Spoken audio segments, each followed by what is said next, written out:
The bourbon tasted like regret and bad decisions, which made it perfect for a Tuesday night at Ernie's off Richmond Avenue. I was 3 drinks deep when my phone started vibrating with that specific pattern that meant someone at Johnson Space Center was having a worse night than me. Wyatt Brennan, they'd say when they called. We need you back at Mission Control. I ignored it. Let them wait. Let the whole damn agency wait while I sat here in this dive bar watching the Astros lose on a TV older than my nephew. My clearance badge sat heavy in my jacket pocket, and part of me wanted to throw it in the trash behind the bar. The phone rang again. Different number this time. "What?" I said, not bothering to hide the slur in my voice. "It's Leo. Don't hang up." My supervisor's voice had that edge it got during Apollo 13 simulations. "I know you're off rotation, but we've got a situation. A real one." "Then call someone who gives a damn. The probe found something. August 3rd contact, 1600 hours. We've been trying to make sense of the signal for 6 hours now, and..." He paused. When Leo hesitated, smart people paid attention. "The data's in your specialty, Wyatt. Pattern recognition, linguistic structures. But it's not like anything we've seen." I stared at my reflection in the mirror behind the bar. 34 years old, bags under my eyes, hair that hadn't seen a proper cut in months. This was supposed to be my year off. Mental health leave, the paperwork said, though everyone knew what that really meant.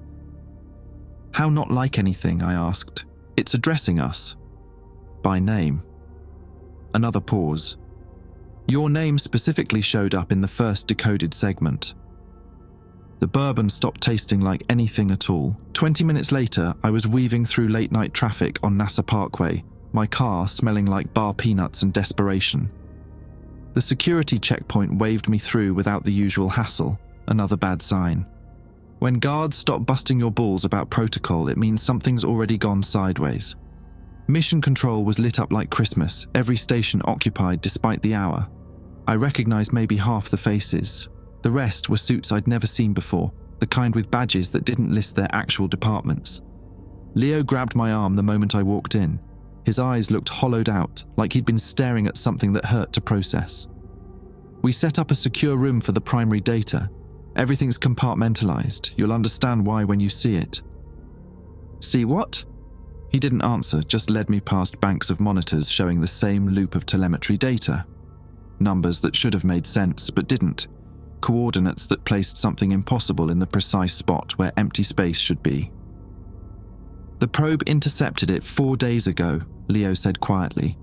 "We've been sitting on it, waiting for orders." But the signal kept getting stronger, more detailed. He stopped outside a door I'd never noticed before. "Whatever's out there, Wyatt." It's been waiting for us to find it. The secure room smelled like burnt electronics and stress sweat. 3 monitors dominated the far wall, each displaying different data streams that my bourbon-soaked brain struggled to pass. 2 analysts I didn't recognize hunched over keyboards, their fingers moving with the kind of manic energy that came from too much caffeine and not enough answers. "Show him the primary image," Leo said. The left monitor flickered, and suddenly I was looking at something that shouldn't exist. The probe's camera had captured it in false-color infrared, a vessel, massive and geometric, hanging in space like a tumor on reality itself. Not sleek like our shuttles, not organic like the science fiction movies always predicted. This thing looked deliberately wrong, all sharp angles that didn't quite connect properly, surfaces that seemed to fold in on themselves. "Where?" I managed. "Kuiper Belt, beyond Pluto's orbit." The probe was doing routine ice composition surveys when it picked up the thermal signature. Leo pulled up another screen. "That was 4 days ago. We've been tracking it since. It's not moving. Hasn't moved in..." He consulted his notes. "Best estimate puts it there for at least several hundred years, maybe longer." One of the analysts glanced back at us. Kid couldn't have been older than 25, with the kind of acne scars that spoke to awkward teenage years spent in computer labs. "The signal's continuous now. Started as bursts, now it's just streaming at us." "What's it saying?" I asked. "That's the problem." The kid, his badge read J. Voss, pulled up a wall of text that looked like someone had fed a linguistics database through a wood chipper. It's using English. Perfect English. But it's referencing things we haven't made public. Mission logs from classified programs. Personal information about crew members. He scrolled down. It mentioned you by name 3 hours ago. Show me. The text was clinical, almost bored. Wyatt Brennan's pattern recognition capabilities exceed standard deviation by 42%. Cognitive flexibility markers indicate suitable processing capacity for data assimilation. Recommend direct contact to expedite comprehension phase. What the hell does that mean? I looked at Leo. Comprehension phase of what? Keep reading, he said quietly. I scrolled further. The text shifted, became more conversational, almost friendly. We understand this must be disorienting. Your species typically requires gradual exposure to paradigm shifts. Unfortunately, timeline constraints necessitate accelerated disclosure. The vessel you've located is designated Research Station 7. It has been operational in your solar system for 4.2 million years. Current mission status: observation and iteration complete. Final phase approaching implementation threshold. The words blurred. I read them again, trying to find the joke, the hoax, the rational explanation. This is bullshit. Someone's hacking our probe. We thought that too, Voss said. Spent 6 hours trying to trace the signal. It's not coming from Earth. It's not coming from any satellite. The directional analysis is definitive. It's broadcasting from that object in the Kuiper belt. He pulled up another image, and 3 hours ago, it opened. The second photograph showed the vessel split along seams I hadn't noticed before, revealing interior structures lit from within. Geometric chambers stretched into darkness, and in the nearest visible section, something reflected the probe's flash. Something that looked disturbingly like examining tables. We sent this to the president 2 hours ago, Leo said.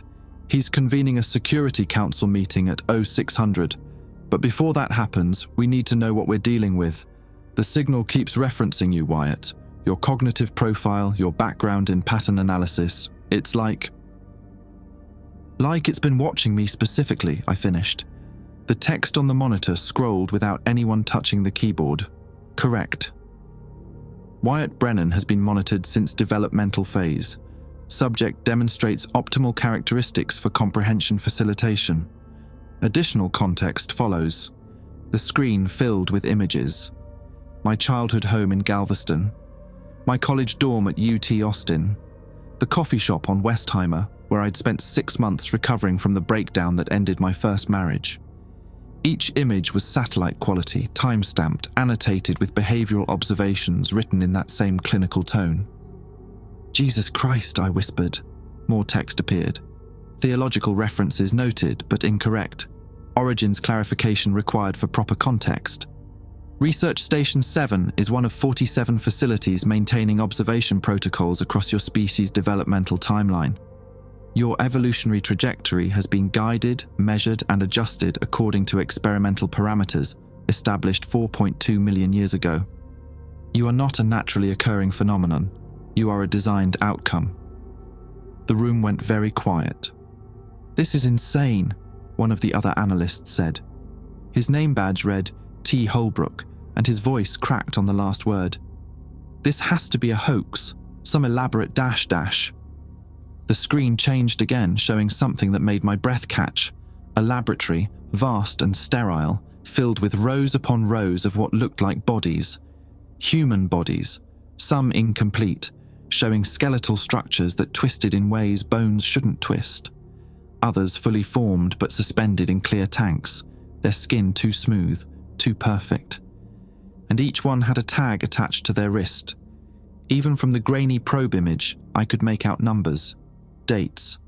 Some I recognized from history, others were current, and some. Those dates are in the future, Voss said unnecessarily.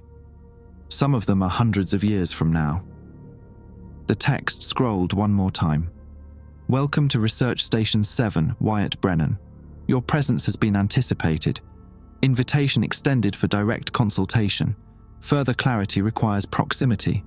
Will you accept transport arrangements? Transport? Leo's voice came out strangled. Transport how?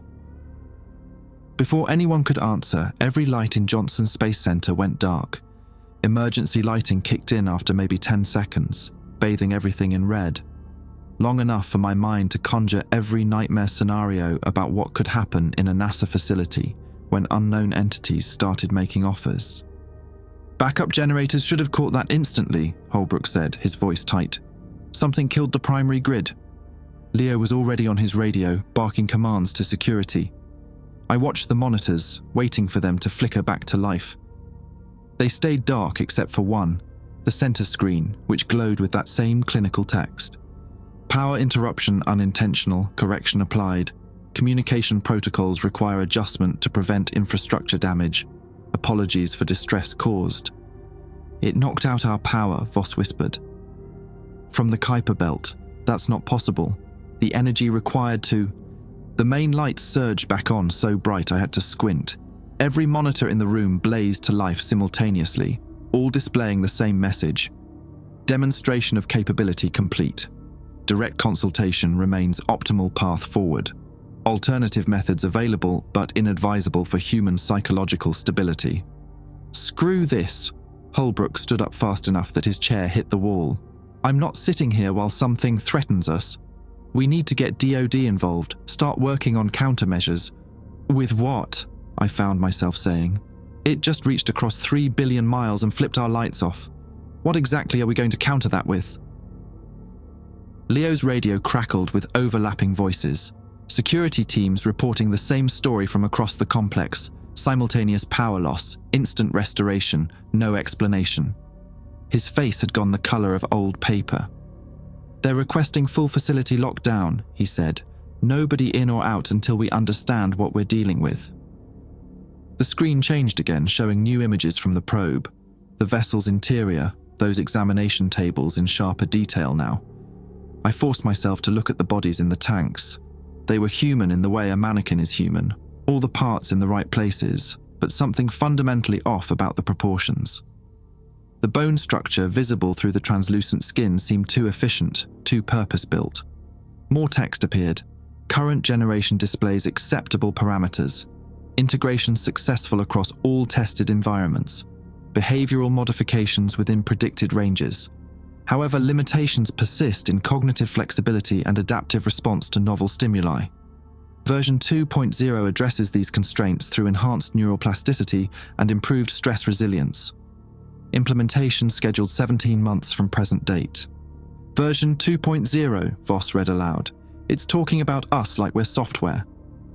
I scrolled through the data, my hands surprisingly steady despite the bourbon still in my system. The files were massive, dense with technical specifications that looked like someone had crossed genetic sequencing with engineering blueprints. There were timelines showing deployment dates stretching back hundreds of thousands of years. Each one marked with annotations, initial seeding, cognitive threshold achieved, language development accelerated, agriculture protocols implemented. Look at this. I pulled up a section labeled Genetic Seeding Events. It's listing dates, major evolutionary milestones. The emergence of modern humans 300,000 years ago is marked as template version 1.0 deployment. Leo leaned over my shoulder reading. His breath smelled like mint gum and panic. This is saying we didn't evolve naturally. That we were, what? Manufactured? Designed, I corrected, feeling sick. Engineered. Released onto Earth like some kind of long-term experiment.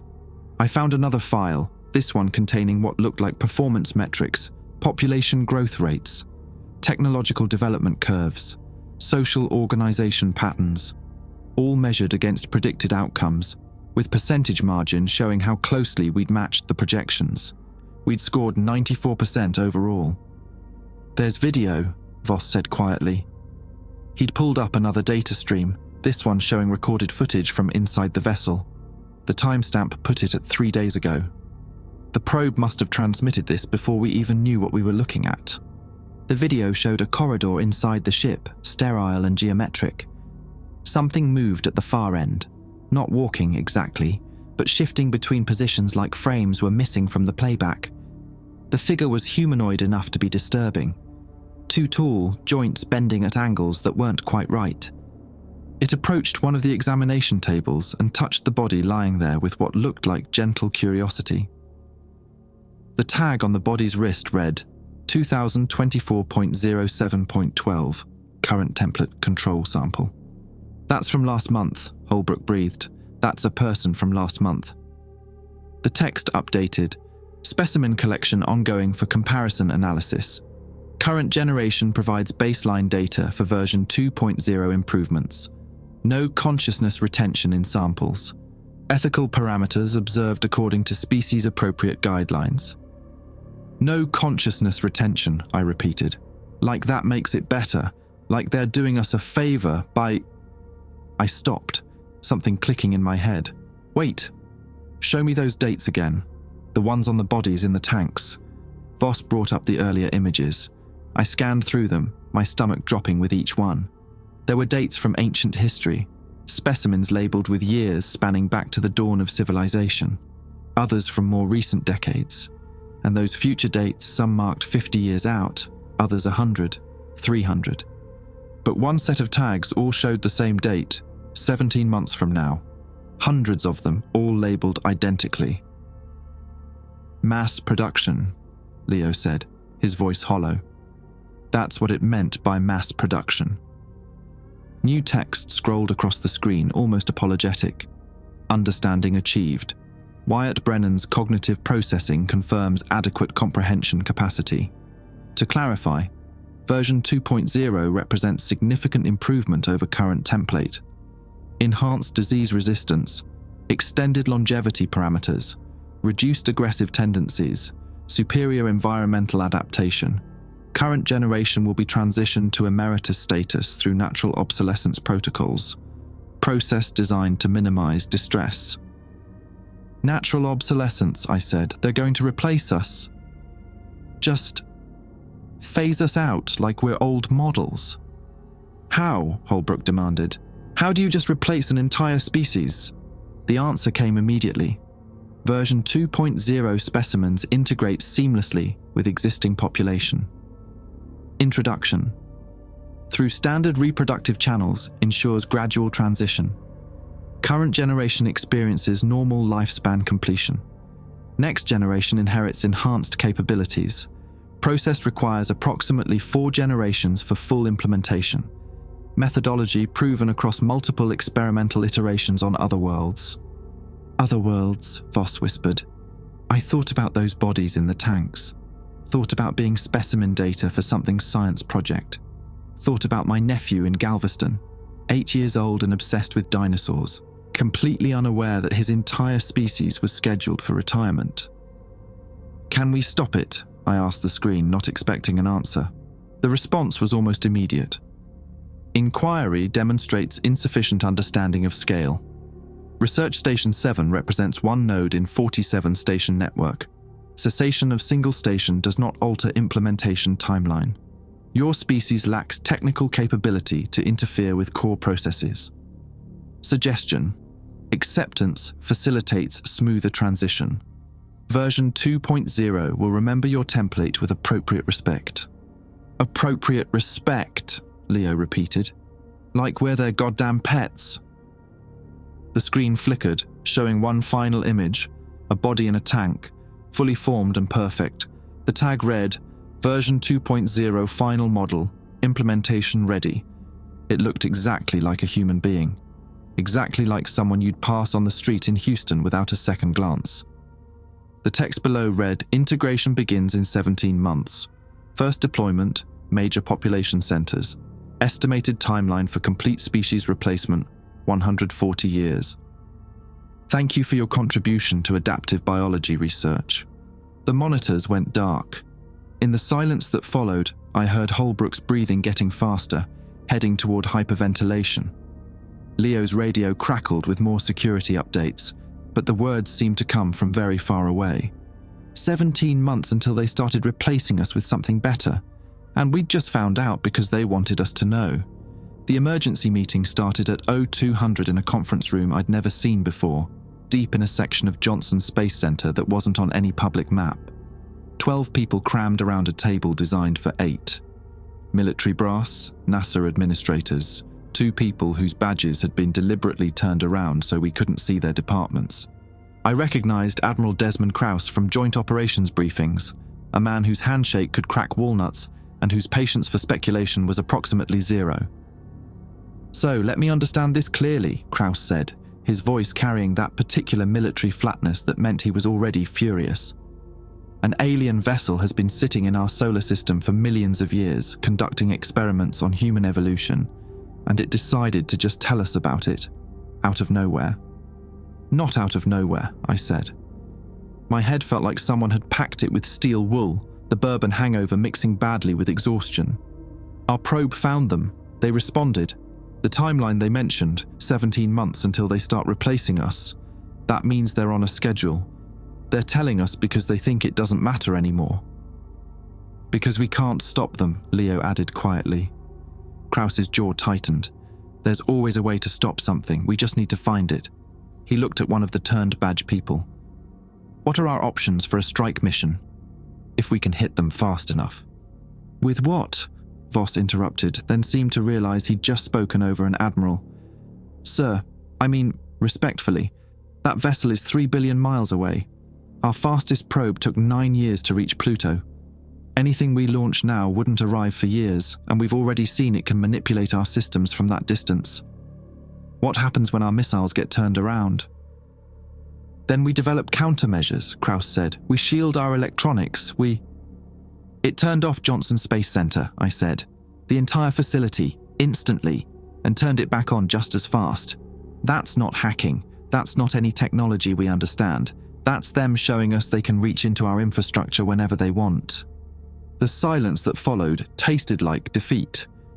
One of the NASA administrators, a woman named Victoria Strand, whose signature I'd seen on budget reports, cleared her throat. "What if we try diplomatic channels? Open communication, negotiate terms." "Terms for what?" Holbrook asked. "They've already decided. We're obsolete. They're replacing us with a better model." His voice cracked slightly. "There's no negotiating with that. It's like trying to negotiate with someone who's already sent your termination paperwork." My phone buzzed, then everyone's phones buzzed simultaneously. The message was identical across all devices. "Communication protocol update. Direct consultation invitation extended to primary research team. Transport window available for next 72 hours. Participation voluntary but recommended for species-level comprehension." "Jesus," someone whispered. "They want us to go there," Leo said. "To that ship." I stared at the message, my mind spinning through implications. They think if we see it firsthand, we'll understand. We'll accept it.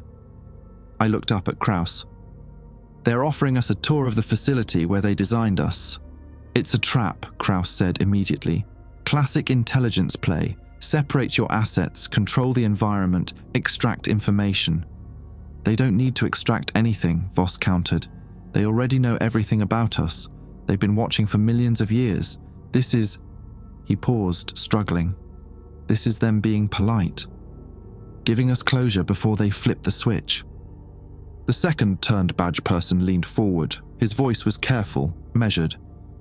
"We need samples. Physical evidence. If we're going to understand this technology, if there's any chance of developing countermeasures, we need actual material from that vessel." He looked directly at me. "They asked for you specifically. Your pattern recognition skills. They think you'll comprehend faster than others." "So you want me to volunteer as their guest?" I laughed, but it came out wrong. "Walk into an alien laboratory that's been treating humanity like a science fair project." "I'm saying we need information," the man replied, "and they're offering it." Krauss slammed his palm on the table. "Absolutely not. We're not sending our people into an unknown hostile environment based on an invitation from something that views us as experimental livestock." But I was already thinking about those bodies in the tanks, those dates from the future. My nephew in Galveston, who would grow up in a world where his children weren't quite human anymore, where humanity got phased out like an old operating system. "I'll go," I said. The room erupted in overlapping voices.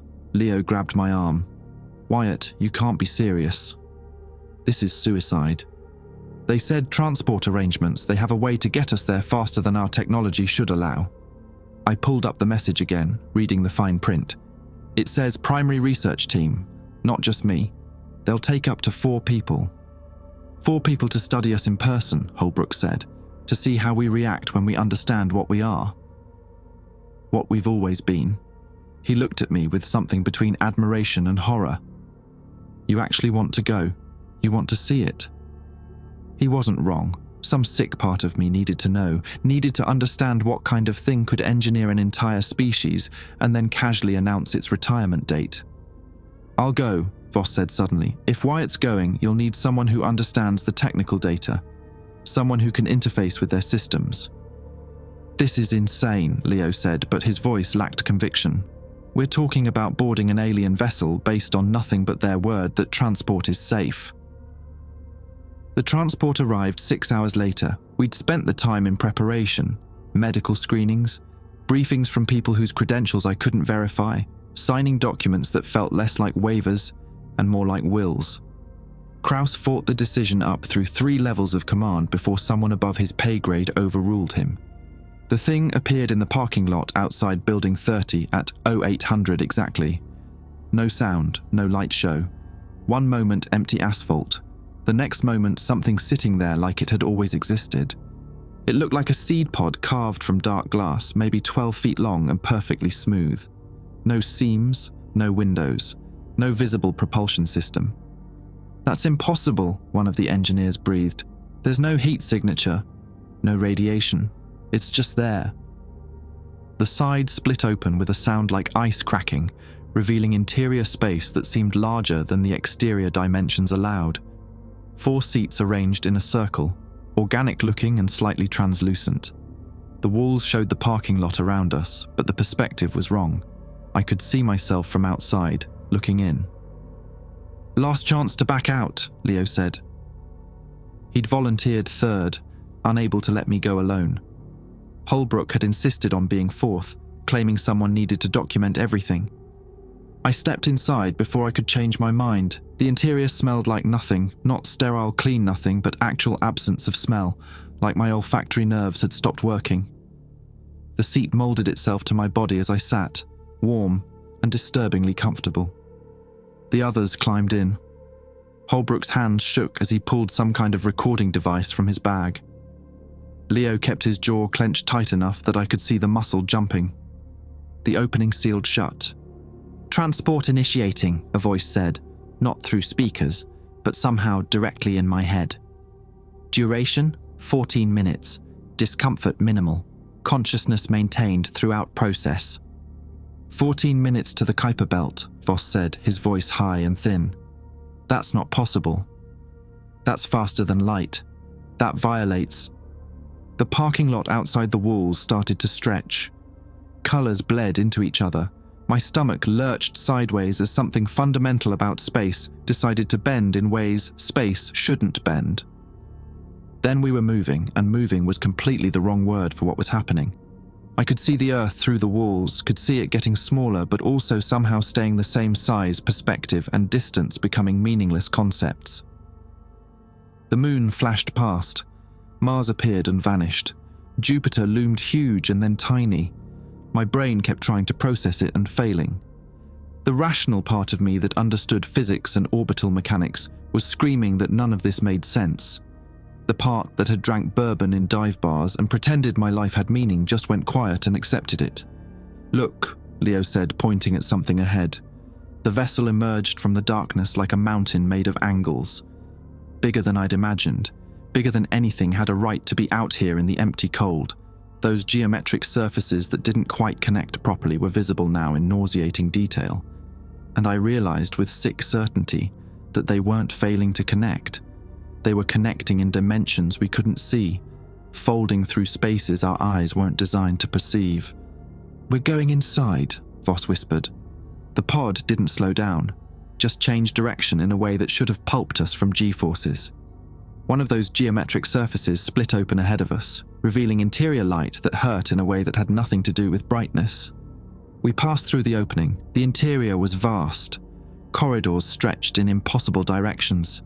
Chambers stacked on chambers that couldn't fit in the space available. And everywhere, those examination tables, those tanks, those bodies, hundreds of them, thousands, all wearing tags, all dated. Some of the dates were tomorrow. "Oh God," Holbrook said, and then he was screaming, a sound that didn't stop even when our pod settled onto a landing platform and the walls went transparent. Something was waiting for us outside. It looked almost human in the way a praying mantis looks almost like a leaf. The voice returned, pleasant and empty. "Welcome to Research Station 7. Please exit the transport vehicle. Your orientation tour will begin shortly." The thing that waited for us stood maybe 7 feet tall. Its proportions stretched in ways that made my eyes water when I tried to focus on them. It wore something that might have been clothing, or might have been part of its skin, a membrane that shifted colours like oil on water. But the worst part was the face. Not because it was monstrous, because it was almost right. Features arranged in nearly human configuration, just offset enough to trigger every primal alarm in my brain screaming that something was wearing the wrong mask. "Please proceed to Observation Lounge Alpha," it said, the words coming from somewhere near what should have been its throat. "Refreshments available. Orientation materials prepared according to human cultural expectations." Holbrook had stopped screaming but now stood frozen, his recording device forgotten in his hand. Leo kept his eyes fixed on the floor, his breathing deliberately controlled. Voss just stared at the creature with the kind of intensity that usually preceded either breakthrough or breakdown. I stepped out of the pod first, my legs shaking. The floor felt solid but gave slightly under each step, like walking on something alive. The air tasted sterile and wrong, breathable, but missing something essential that Earth air had. "This way," the creature said, turning and moving down a corridor that bent in directions my brain refused to process. We followed because what else could we do? The Observation Lounge Alpha turned out to be a room designed by something that had studied human spaces, but didn't quite understand comfort. There were chairs that were almost the right shape, a table that was nearly the correct height, even a water dispenser that looked like it came from a slightly off-brand office supply catalogue. "Please sit," our guide said. "Designation, Facilitator 11. Role, Interspecies Comprehension Assistance. Pronouns, irrelevant to your linguistic structure but utilize it if categorization required." We sat. The chairs molded themselves to our bodies in a way that should have been comfortable but just felt invasive. Facilitator 11 produced something that looked like a tablet made of the same dark glass as our transport pod. Orientation materials, timeline documentation, design specifications. It paused. Also contains response to predictable inquiry. Why inform you of replacement protocol? "Because you're bastards who want us to know we're being phased out," Leo said, his voice raw. "Incorrect assessment. Information disclosure serves practical function. The tablet activated, showing a timeline that stretched back millions of years. Research Station 7 operates within ethical framework established by Central Collective. Framework requires informed consent when feasible. When not feasible, requires notification prior to major intervention." "Consent," I repeated. "You're asking our permission to replace humanity." "Negative. Consent window expired 300,000 years ago when template version 1.0 accepted modification parameters. Subsequent generations bound by initial agreement. Current notification fulfills documentation requirements." Voss leaned forward, his scientist brain apparently overriding his survival instincts. "What agreement? Who agreed to this?" Facilitator 11 manipulated the tablet. Images appeared, primitive humans, barely distinguishable from earlier hominids. Cognitive threshold subjects, year 297,483 before present. Offered choice, remain current specification or accept enhancement package.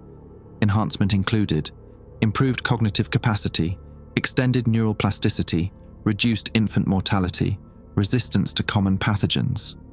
The images showed before and after. The difference was subtle but unmistakable.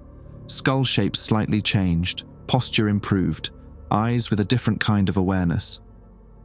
They chose enhancement, Holbrook whispered. Our ancestors chose this. Correct. Standard procedure across 47 experimental sites. Offer enhancement, document choice, implement over successive generations. Current template represents 347 iterative improvements since initial deployment. Process refined through extensive field testing. Something clicked in my head. Field testing. You said 47 sites, 47 stations maintaining observation protocols. I looked up at Facilitator 11. How many of those were successful? It tilted its head in what might have been approval. Wyatt Brennan demonstrates expected cognitive processing. 47 sites initiated, 22 reached implementation threshold, 17 terminated early due to population collapse, 8 currently in assessment phase pending final evaluation. Terminated, Leo said. You mean extinct, you killed them. Negative. Unsuitable templates self-terminated through inherited instability factors. Aggression parameters exceeded sustainable thresholds. Resource depletion, ecological collapse, standard failure modes. It manipulated the tablet again. Your template achieved 94% optimization rating, among highest success rates in current experimental cohort. Version 2.0 projected to achieve 98%. The numbers felt obscene, talking about species survival like performance metrics, like we were products being reviewed. Why tell us any of this? I asked. If we can't stop it, if we're bound by some agreement from 300,000 years ago, why bring us here? Facilitator 11 was quiet for a long moment. When it spoke, something in its voice almost sounded regretful. Because template version 1.0 demonstrated unexpected characteristic. Trait not initially designed but emerged through iteration 17. Trait classification. Philosophical inquiry regarding existence purpose. Your species questions its own nature. This trait valuable enough to preserve in version 2.0. It pulled up a new file. However, preserving trait requires understanding. Version 2.0 must comprehend its origins to maintain philosophical inquiry capacity. Therefore, version 1.0 must first comprehend. You will serve as documentation. Your response to revelation will inform version 2.0 integration protocols. We're not here for a tour. We're here to be studied, to see how humans react when they learn their designed products. Correct. Emotional response data valuable. Cognitive adaptation patterns necessary. Acceptance timeline critical. Facilitator.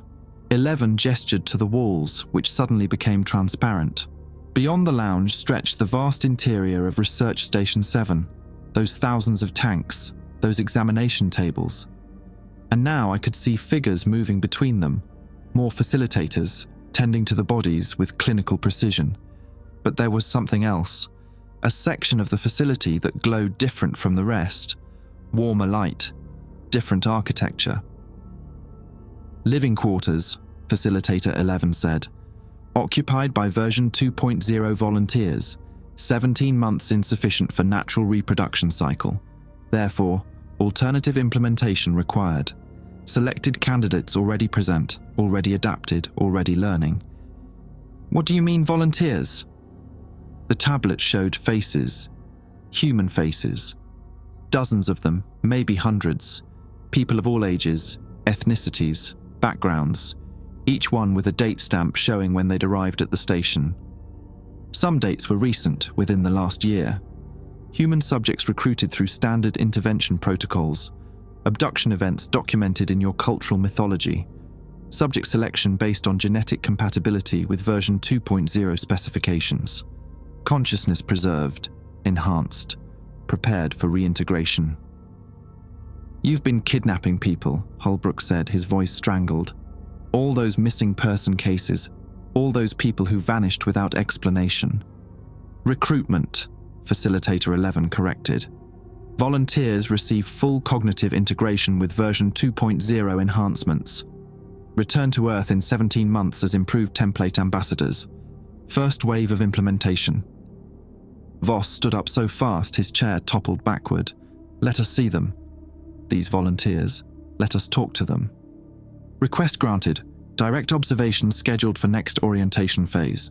Facilitator 11 moved toward the door.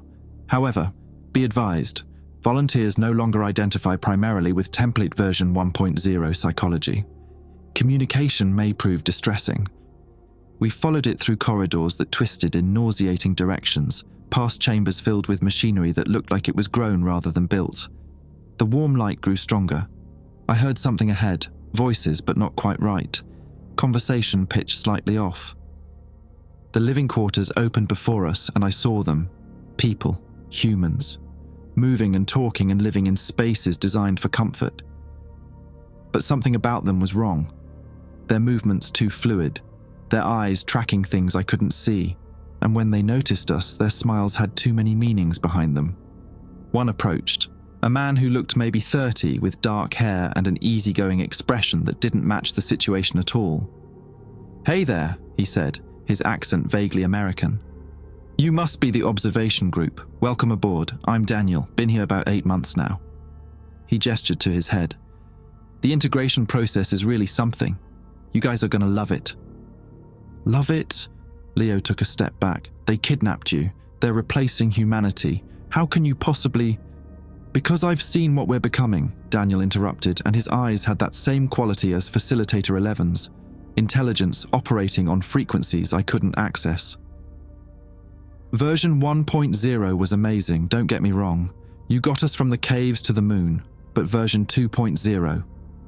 His smile widened. "We're going to reach so much further, and the beautiful thing is, you'll still be there. Your genes, your culture, your art. It all carries forward, just better."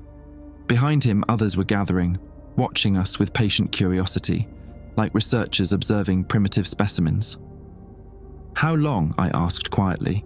"How long until we're like you?" Daniel's expression softened into something that might have been pity. 17 months until implementation begins. 4 generations until full integration. But you? He looked directly at me. Facilitator 11 flagged you for possible acceleration, your pattern recognition skills, your cognitive flexibility. You could volunteer right now. Join the next wave. The room spun. Everything I thought I understood about the threat, about what we were facing, shifted into a new configuration. They weren't just replacing us, they were assimilating us, making us complicit in our own obsolescence. And some of us were already saying yes. We spent 2 hours in that living quarters, talking to people who used to be human. Each conversation felt like watching someone drown in slow motion, while insisting they'd learned to breathe underwater. A woman named Jessica, 43, former teacher from Portland, missing since March, explained how the enhancements let her perceive mathematics as colors. "It's like being blind your whole life and suddenly seeing," she said, her eyes unfocused on something beyond our dimension. "I can't go back to what I was." None of us can. None of us want to. Holbrook kept trying to record everything, but his hands shook so badly the footage was probably useless. Leo stood rigid, jaw clenched, radiating the kind of anger that came from having no valid target. Voss asked technical questions that the volunteers answered with patient condescension, like adults explaining quantum physics to particularly slow children. I watched them, studied their movements, their speech patterns, looking for the seams, trying to find where the human ended and the enhancement began. The worst part was I couldn't. They were still themselves. Memories intact, personalities recognizable. Just operating on a level that made us look like we were stuck in shallow water while they swam in depths we couldn't fathom. "I want to see the rest," I told Facilitator 11. "The laboratories, where you build the bodies, where you decide what we become." It regarded me with those almost eyes. Request anticipated. Access granted to Research Archive Delta. Warning, contains imagery cataloguing full experimental timeline. Human subjects frequently experience psychological distress. "Yeah, well, I'm already pretty distressed," I said. We left the volunteers behind, left Daniel and Jessica and the others who'd already chosen their side. The corridor beyond twisted through sections of the ship that felt older, less maintained. The walls here showed damage, or maybe just time. Millions of years of operation left marks even on alien technology.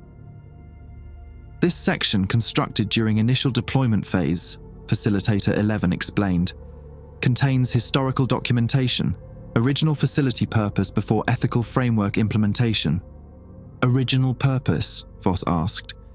Template development proceeded through trial-error methodology. Current ethical guidelines established only after incident classification. Catastrophic failure event 7. It opened a door and we entered a chamber. Examination tables, yes. But these ones were occupied. Bodies that were almost human but not quite. Evolutionary dead ends. Failed prototypes. Experiments that had gone wrong in ways that suggested suffering. Each one preserved, catalogued, labelled with clinical detachment. Early iteration attempts, Facilitator 11 said, before refinement protocols achieved current success rates. Template 7A demonstrated excessive aggression. Template 7C insufficient cognitive capacity. Template 7F promising characteristics but catastrophic autoimmune failure. Leo's voice came out strangled. How many? How many failures before you got us?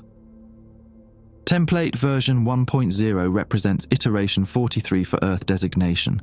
Previous iterations terminated through population collapse between years 700,000 and 400,000 before present. Your version demonstrated first stable configuration. 43 attempts. 42 species that died so we could exist. I moved through the chamber, forcing myself to look at each display. Some of the bodies looked almost modern, others were clearly more primitive, but all of them were human enough to trigger recognition, that basic mammalian understanding that you're looking at something that could have been you. Here, Holbrook called from across the room. He'd found something, a terminal built into the wall, displaying data in symbols that shifted into English as we approached. It's showing the timeline. The whole timeline. The screen laid it out with brutal efficiency. 4 million years of observation, the initial survey, the selection of Earth as a suitable experimental site. The baseline species, early hominids, barely sapient, living in small tribal groups. Then the interventions. Genetic modifications introduced through viral vectors, behavioral conditioning through manufactured environmental pressures, cognitive enhancements triggered by carefully engineered neurological parasites that rewrote portions of our brain chemistry. We weren't humans who'd been observed, we were apes who'd been systematically upgraded. All of it, Voss whispered, his face pale. Every step of human evolution, every leap forward, it was them, guiding us, building us. The data included projections, models showing what we would have become without intervention. The images showed creatures that never developed language, never discovered fire, died out during climate shifts around 200,000 years ago. Natural selection would have killed us before we became human. You didn't just enhance us, I said to Facilitator 11. You saved us. We only exist because you intervened. Correct assessment. Base species insufficient for survival. Required extensive modification to achieve viability. Your gratitude, while emotionally understandable, irrelevant to implementation schedule. Something in its tone made me look closer at the terminal. There were sections marked restricted, flagged with symbols that suggested security protocols. What's in the locked files? Information classified above current authorization level. Access restricted to Central Collective Oversight personnel. But we're here for comprehension, right? I said. To understand what we are. How can we understand if you're hiding things? Facilitator 11 was silent for a long moment. Then it said, Override authorization granted. Wyatt Brennan demonstrates cognitive processing patterns indicating potential for advanced integration. Restricted data may facilitate decision matrix regarding voluntary acceleration. The terminal unlocked, revealing files marked with labels like Contingency Protocol Epsilon and Population Control Override Mechanism and Rapid Extinction Event Triggers. What the hell is this? Leo demanded. I opened the first file. It was a kill switch, a genetic time bomb engineered into every human on Earth, a failsafe that could be triggered remotely if the experiment went wrong, if we became too dangerous, if we failed to meet performance metrics. One signal from Research Station 7 and every person on the planet would experience simultaneous catastrophic organ failure, dead within 72 hours. Standard experimental protocol, Facilitator 11 said, required safety mechanism for all template deployment operations, prevents contamination of adjacent stellar systems if subject species develops hazardous characteristics, never activated for Earth designation, performance parameters acceptable. You could kill us, Holbrook said, all of us, whenever you wanted. Correct. Could have activated at any point during 300,000-year observation period, did not activate, demonstrates benevolent intent within experimental framework. I kept reading, horror building with each file. Plans for forced evolution acceleration, protocols for inducing selective extinction events to pressure-specific traits, methods for manipulating global conflict to test aggression management modifications. Every plague, every famine, every catastrophic war in human history, the data suggested some had been nudged, encouraged, measured for their effect on our development. You used us, I said quietly. We weren't just an experiment. We were livestock, cattle being bred for specific traits. Terminology inaccurate. Cattle lack cognitive capacity for informed consent. Template. Version 1.0 accepted enhancement parameters 300,000 years ago. All subsequent developments within agreed framework. Your emotional response understandable but legally irrelevant. That's when Voss laughed. Not a funny laugh. The kind that came from something breaking inside.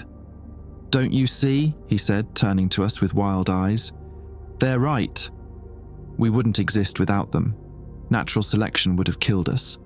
We owe them our existence. He looked at Facilitator 11. That's the real lesson here, isn't it? We're supposed to be grateful, supposed to accept version 2.0, because you made version 1.0 possible in the first place. Comprehension achieved, Facilitator 11 confirmed. Voss demonstrates optimal cognitive integration potential. Volunteer acceleration available if desired. Voss, Leo said carefully. What are you doing? I'm seeing clearly for the first time. Voss moved toward Facilitator 11. You said Wyatt's been flagged for possible acceleration. What about me? I understand the data. I can help explain the transition to others, make it easier for my species to accept what's coming. No, Holbrook breathed. No, you can't. Why not? Voss's voice rose. Because you want to cling to what we are now. A failed design full of genetic defects and inherited trauma. They're offering us something better, something that actually works. He looked at me. You see it too, don't you, Wyatt? The logic of it? We were heading for extinction. They saved us once. They're trying to save us again. I stared at him, trying to find the rational NASA analyst I'd worked with, but something in his eyes had shifted, like he'd already halfway convinced himself to let go. Assessment. Voss demonstrates rapid cognitive adaptation, Facilitator 11 said. Acceleration invitation extended. Processing time required, approximately 90 hours. Integration success probability, 87%. What happens if he refuses, I asked. Return to Earth with remainder of observation group. Continue template version 1.0 existence until natural obsolescence. No penalty imposed for declining invitation. Voss looked at me, and for a moment I saw fear in his expression. Real human fear. Then it smoothed away into something like peace. I want to understand, he said. I want to see what we could become. That's not betrayal, that's evolution. It's assimilation, Leo snapped. They're absorbing you. Erasing what makes you human. What makes me human? Voss countered. DNA they designed, behaviors they programmed, thoughts shaped by brain structures they engineered. He shook his head. I was never really human. None of us were. We were always their design. I'm just accepting the next iteration. Facilitator 11 gestured to a door I hadn't noticed. Acceleration chamber prepared. Voss may proceed when ready. Remaining observation subjects will continue documentation review. Don't do this, I said, surprised by the desperation in my voice. We need you. We need to understand all of this together. Figure out if there's any way to... To what? Voss interrupted. Stop them? Wyatt, they could kill every human on Earth with a single transmitted code. They've been doing this for millions of years across dozens of worlds. What exactly do you think the four of us can do? He had a point, a horrible, logical point. Voss walked to the door. It opened onto a chamber filled with equipment that looked like it grew from the walls, organic machinery pulsing with light that hurt to perceive. He turned back one last time. Tell my family I volunteered. Tell them I believed it was right. Then he stepped inside and the door sealed behind him. The three of us stood in silence, surrounded by the bodies of failed experiments, staring at the place where our colleague had just chosen to stop being human. He's wrong, Holbrook said finally, but his voice lacked conviction. He has to be wrong. Facilitator 11 tilted its head. Observation group reduced to 3 subjects. Statistical significance maintained. Documentation continues. Emotional response data valuable. Please proceed to next archive section.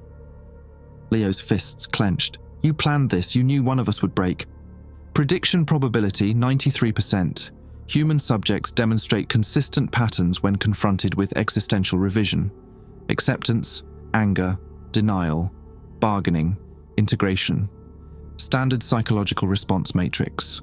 Your species very predictable after 300,000 years observation. It moved toward another corridor, expecting us to follow.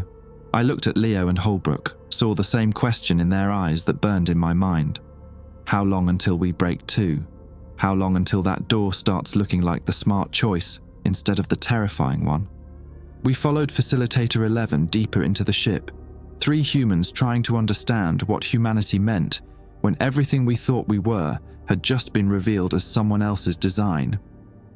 Behind us, in that sealed chamber, Voss began the process of becoming something better, or something else entirely.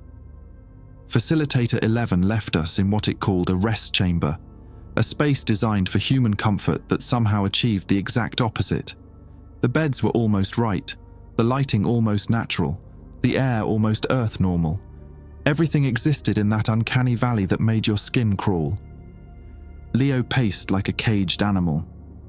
Holbrook sat against the wall, his recording equipment forgotten, staring at nothing. I found myself at the chamber's single window, looking out at the impossible geometry of the ship's interior. We need a plan, Leo said finally.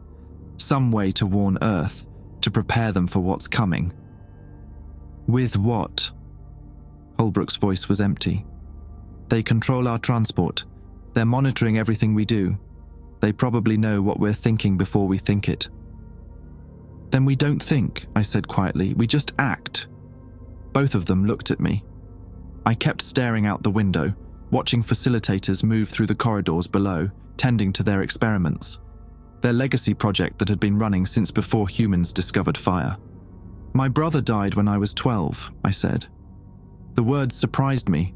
I hadn't talked about Danny in years. Leukemia. Genetic defect, they said. Random mutation that turned his own blood against him. I turned to face them. I spent my whole career studying patterns, trying to understand why things happen. Why some people live and others die for no reason, except bad luck in the genetic lottery. Wyatt, Leo said carefully. But it wasn't random, was it? I continued. Nothing about us is random. They built every piece, every gene, every predisposition to disease or health. The anger felt clean, clarifying. My brother died because of a flaw in their design, a bug they didn't bother to fix because their precious template version 1.0 met acceptable performance parameters. They said they could trigger extinction in 72 hours, Holbrook said slowly. That's a transmitted signal. A code that activates genetic mechanisms built into our DNA. Right, I moved away from the window, which means there's a transmission system. Something powerful enough to reach Earth from here. Something we might be able to access. Leo's eyes widened. You want to send a message. Warn everyone about what's coming. More than a warning, I want to send them everything. All the data. Every file showing what we are. What they did to us, what they're planning to do. I felt the plan crystallizing. Humanity deserves to know the truth before they start replacing us. They'll stop us, Holbrook said. The moment we try to access their systems. A voice spoke from the doorway. Not if you have help. We spun. Standing there was Daniel, the volunteer from before, the one who'd been so eager to sell us on version 2.0's benefits. But his expression had changed. The serene certainty was gone, replaced by something that looked like doubt. "What are you doing here?" Leo demanded. "Remembering things I'm supposed to forget." Daniel stepped inside, and I noticed his hands were shaking. The integration process. It doesn't erase your memories. It just makes them feel less important, makes you see everything from this elevated perspective where individual human concerns seem trivial. He swallowed. "But I had a daughter. Emma. She was 6 when they took me. And tonight I looked at the integration timeline and realized she'll be part of the obsolescence wave. My little girl will get phased out because I volunteered to become something that doesn't care about her anymore." "Then help us stop it," I said. "I can't stop it." "Nobody can." Daniel moved to the window, his enhanced eyes tracking movements we couldn't see. "But I can help you get the truth out. The facilitators, they don't understand human stubbornness. They think if you know you're designed, you'll accept the next upgrade logically. They don't get that humans are spite-motivated little bastards who'll burn everything down before they accept being obsolete." Despite everything, I almost smiled. "You still sound pretty human to me." "The integration's only at 40%. Another few months and I won't remember why Emma mattered." His jaw tightened. "But right now, I remember. And I want her to know what's happening. Want everyone to know." He explained the transmission system, a quantum relay network that connected all 47 research stations and fed data back to something called the Central Collective. The relay could reach Earth, but it required authorization codes and physical access to a control node deep in the station's core. "The facilitators will detect any unauthorized access immediately," Daniel said. "You'll have maybe 90 seconds to transmit before they shut you down and probably kill you." 90 seconds, Leo repeated. "How much data can we send in 90 seconds? "Everything," I said, "if we compress it, strip out redundancies. Focus on the key evidence, the genetic kill switch, the version 2.0 timeline, the body samples." I looked at Daniel. "Can you get us to the control node?" "I can get you close. After that, you're on your own." He paused. "But there's a cost." "The relay system, using it requires biological authentication. It reads your genetic signature, verifies you're a valid user. For you to access it without authorization, you'll need to override the authentication with raw genetic material." "Meaning what?" Holbrook asked. "Meaning blood, a lot of it. Enough to flood the scanner and confuse the recognition protocols. You'll need to damage yourself, badly." Daniel's enhanced eyes focused on me. "And once you do, the facilitators will know you're dying. They won't bother stopping the transmission because you'll bleed out before it matters." The room went quiet. "There's no other way?" Leo asked. "None that works in our timeline," Daniel said. "I'm sorry." I thought about my nephew in Galveston, about the world he'd grow up in, never knowing his species had an expiration date, about my brother Danny, who died from a genetic flaw installed by cosmic engineers who saw us as experimental subjects. "I'll do it," I said. "Wyatt, no." Leo grabbed my arm. "We'll find another way." "We can." "There is no other way," I pulled free. "You heard him. 90 seconds, one chance. And I'm the one who's best with pattern recognition, who can make sure we send the right data in the right format." I looked at both of them. "Take the data back to Earth. Make sure people understand. Make sure they don't just accept version 2.0 because it sounds better than what we are." Holbrook stood up slowly. "What do we tell your family?" "Tell them I figured out the pattern." I tried to smile. It didn't work.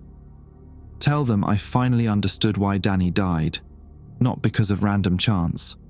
Because someone decided his suffering was acceptable as long as the species performed well overall." Daniel moved to the door. "We need to go now. Shift change in 15 minutes. That's our window. We followed him through corridors that seemed to actively avoid our perception, past chambers filled with bodies in various stages of completion. Version 2.0 prototypes waiting for their deployment date. Each one perfect in ways we'd never been allowed to be. The control node occupied a chamber at the ship's center, a sphere of pulsing light suspended in darkness, surrounded by interfaces that grew from the walls like technological coral.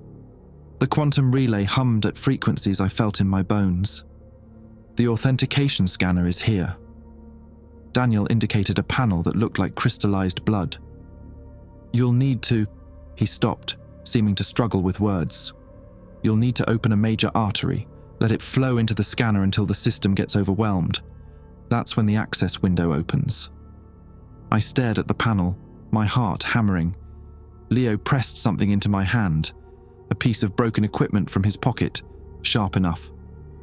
The data's ready, Holbrook said, his voice shaking. He held up his recording device, now packed with compressed files containing everything we'd learned. Everything's here. Just plug it in when the window opens. I took it, looked at Leo and Holbrook one last time. Make it matter. We will, Leo promised. Daniel stepped back, his enhanced eyes tracking something we couldn't see. Shift change starting. 3 minutes.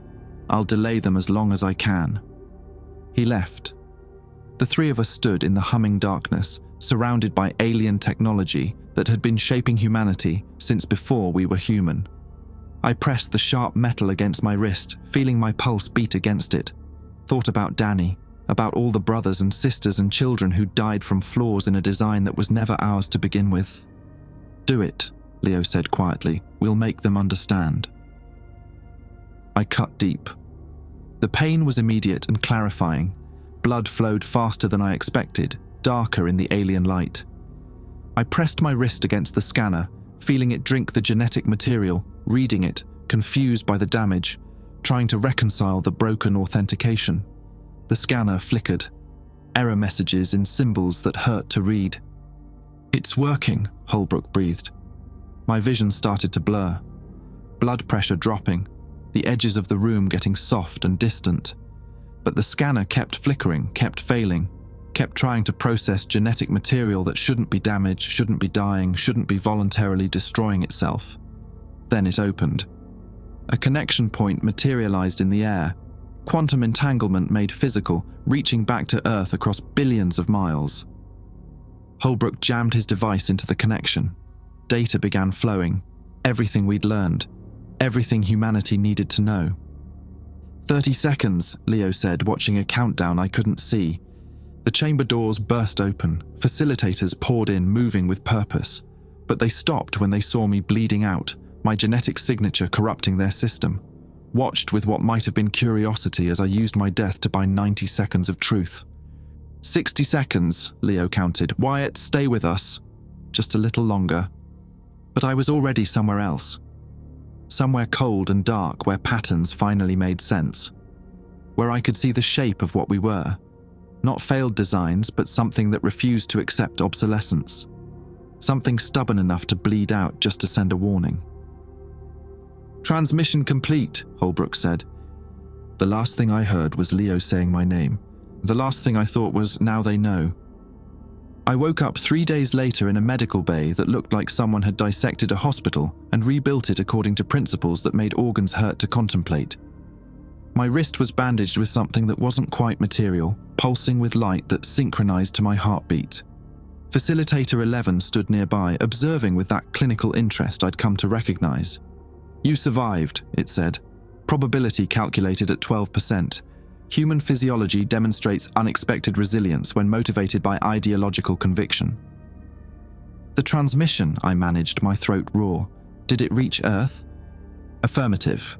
Complete data package received by multiple ground stations. Dissemination began immediately through your communication networks. It tilted its head. Outcome suboptimal from implementation perspective. Earth response outside predicted parameters. Something in its tone made me sit up, ignoring the vertigo. What happened? Observation. Facilitator 11 activated a screen showing Earth, specifically showing chaos. Mass protests outside government buildings, emergency UN sessions, scientists sharing the transmitted data openly, refusing classification orders. Religious leaders declaring humanity's designed origin either heresy or revelation, depending on denomination. But it was the smaller screens that caught my attention. Individuals making videos, writing articles, teaching the data to anyone who'd listen. A biology professor in London explaining the genetic kill switch to her students. A programmer in Mumbai reverse engineering the enhancement protocols. A teenager in Sao Paulo creating art about evolutionary chains with cut links. Humanity doing what we did best, refusing to accept someone else's plan for our future. Your species demonstrates irrational response to existential data, Facilitator 11 observed. Predicted outcome, acceptance of superior design. Actual outcome, widespread rejection of version 2.0 despite demonstrated improvements. Anger toward benefactor entities. Demand for autonomy despite proven inadequacy of current template. We're stubborn, I said. You've been watching us for 300,000 years. You should have known that.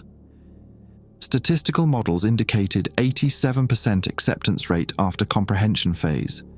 Current acceptance rate, 4%. Primary emotional response, defiance.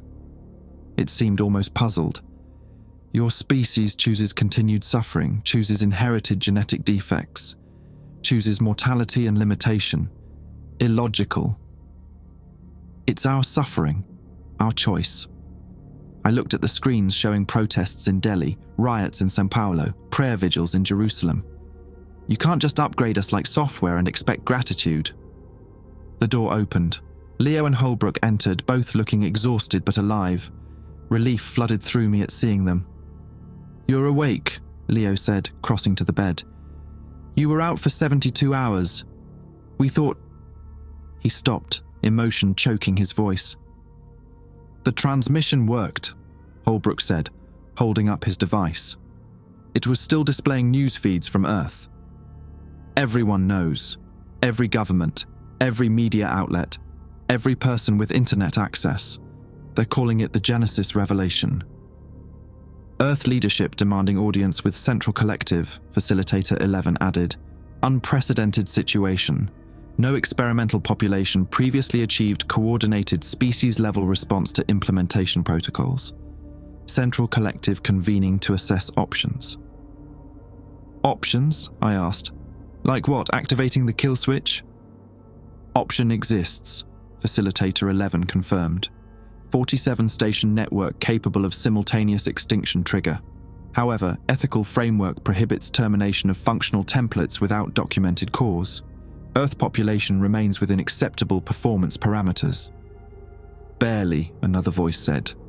Voss entered the medical bay, but he wasn't quite Voss anymore. His eyes had that same quality as Daniel's, perceiving layers we couldn't access.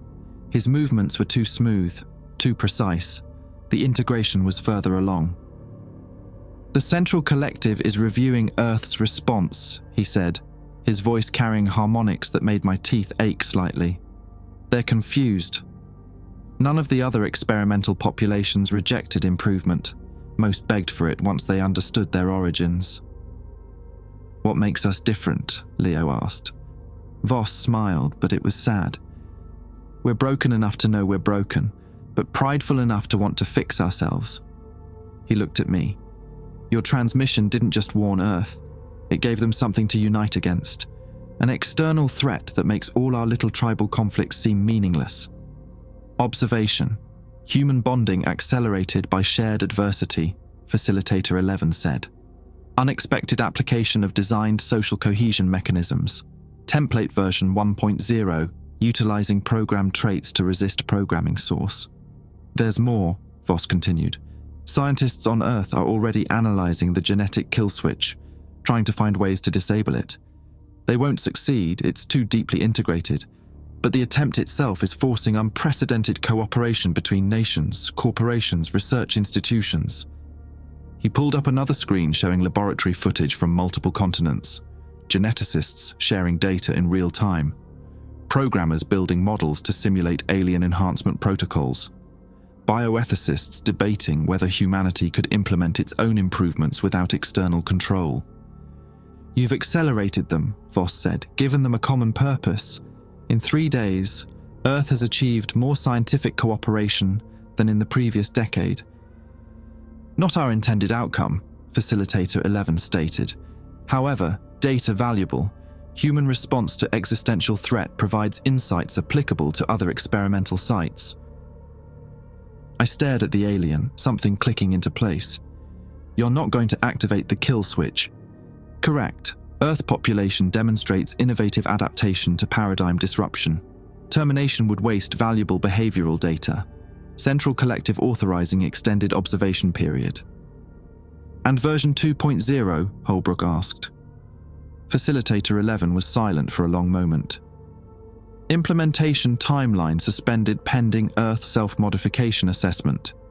If template version 1.0 develops autonomous enhancement capability, version 2.0 deployment becomes redundant. Central Collective prefers organic development over imposed design when viable. You're going to let us try to fix ourselves. Experimental framework adjustment. Primary objective, optimal template development. Secondary objective, methodology refinement. If Earth population achieves comparable improvements through self-directed means, research parameters satisfied without controversial replacement protocols. How long? Leo asked. How long do we have? Evaluation period, 50 Earth years. Success criteria, demonstrated progress toward genetic stability, cognitive enhancement, social cohesion improvements. Failure results in resumption of version 2.0 implementation. Facilitator 11's expression was unreadable. Alternatively, extinction trigger activated if Earth population threatens adjacent stellar systems or develops hostile expansion capabilities. 50 years. 2 generations to prove we could evolve ourselves or accept being replaced by something that viewed us as outdated prototypes. There's a condition, Voss said quietly. The Central Collective wants observers, humans who've undergone integration, who can report back on Earth's progress, ambassadors who can facilitate communication between the Collective and Earth leadership. You, I said. Me, Daniel. 18 others who've completed or near completed integration. His face showed something that might have been regret. We're not quite human anymore, but we're not quite alien either. We exist in between, understanding both perspectives. Living bridges, Holbrook said. Living reminders, Voss corrected, of what you're trying to avoid becoming, what you're racing against. He looked at each of us. I volunteered for this. I still believe version 2.0 represents improvement. But I also believe humans deserve the chance to find their own path, even if it's harder. Facilitator 11 moved toward the door. Transport vessel prepared for return journey. Observation group will be delivered to original extraction point. Formal communication channels established between Earth leadership and Central Collective representatives. Future contact will follow diplomatic protocols. Wait, I said. What about the other experimental sites? The other species you're upgrading? Information classified, Facilitator 11 said. But then it paused. However, Earth's response being analysed for application to other populations. Your species may have altered standard implementation protocols across all 47 station network. Indirect influence on galactic scale experimental framework. It left, taking Voss with it. The 3 of us sat in silence, processing the weight of what we'd just been told. We bought time, Holbrook said finally. 50 years. Not forever, but something. 50 years to either fix ourselves or prove we can't, Leo added. And if we fail, they replace us anyway. If we succeed too much, they might see us as a threat and kill us all. There's a third option, I said, staring at the screen showing Earth's continued chaos-becoming organization.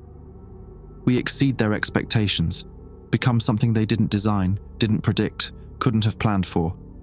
Show them that broken templates with free will can outperform perfect designs with predetermined paths. That's a hell of a gamble, Leo said. It's the only gamble we've got. I stood. my legs shaky but functional. The alien bandage pulsed against my wrist, a reminder of what I'd sacrificed, what I'd learned. They spent 300,000 years shaping us. Now we get 50 years to reshape ourselves, to prove we're more than the sum of their engineering. The transport took us home 6 hours later, 14 minutes of impossible acceleration, watching Earth grow from a distant blue marble to a familiar sphere covered in lights and storm systems, and 7 billion people who'd just learned they were someone else's science project.